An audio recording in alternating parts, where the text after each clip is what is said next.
Hello दोस्तों, कैसे हो आप सभी लोग। आई होप कि बहुत बढ़िया होंगे। स्वागत करता हूं आपका वर्ल्ड नॉलेज टाइम में। दोस्तों, जैसा कि आप सब लोग जानते हैं, तुर्की एक ऐसा देश जो कि भारत के खिलाफ यूएन में हमेशा पाकिस्तान का साथ देता है। भारत के आंतरिक मुद्दों जैसे कि कश्मीर को लेके भी तुर्की लगातार भारत को कटघरे में खड़ी करने की कोशिश करता रहता है। और हद तो तब पार हो गई जब पाकिस्तान को काफ़ी हद तक आतंकवादियों को भी सपोर्ट करने लगा तुर्की। लेकिन आज के टाइम में आप सब लोग जानते हैं, तुर्की इसी वजह से, आतंकवादियों को सपोर्ट करने की वजह से आज के टाइम में ग्रे लिस्ट में पहुंच चुका है। तुर्की की ग्रे लिस्ट में जाते ही तुर्की की जो अर्थव्यवस्था है वो पूरी तरह से डगमगा गई है। इनके देश के अंदर जितने भी इन्वेस्टर्स थे वो उन्होंने सारा का सारा पैसा तुर्की के अंदर से निकालना स्टार्ट कर दिया था। और यहीं पर बात नहीं ख़त्म हुई।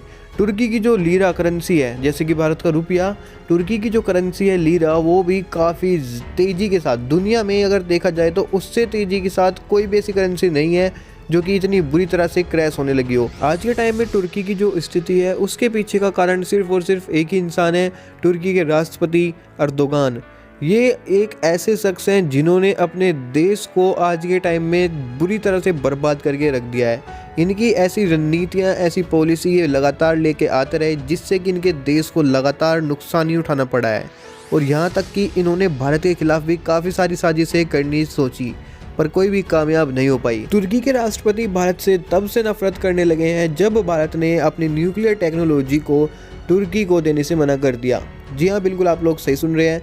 तुर्की भारत से चाहता था कि भारत तुर्की की मदद करे न्यूक्लियर टेक्नोलॉजी में, ताकि तुर्की भी परमाणु हथियारों को विकसित कर सके। लेकिन भारत ने परमाणु हथियारों को देने से, परमाणु हथियारों की टेक्नोलॉजी देने से साफ इनकार कर दिया था, जिसकी वजह से तुर्की के राष्ट्रपति अर्दोगान भारत से काफ़ी ज़्यादा नफरत करने लगे थे।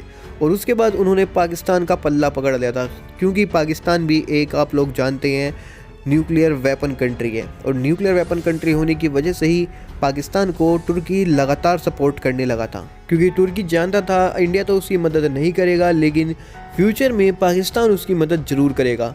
इसीलिए पाकिस्तान को सपोर्ट करने लगा था तुर्की। और यहीं पर तुर्की नहीं रुका, भारत के खिलाफ जाकर पाकिस्तान के आतंकवादियों को भी तुर्की ने सपोर्ट किया था।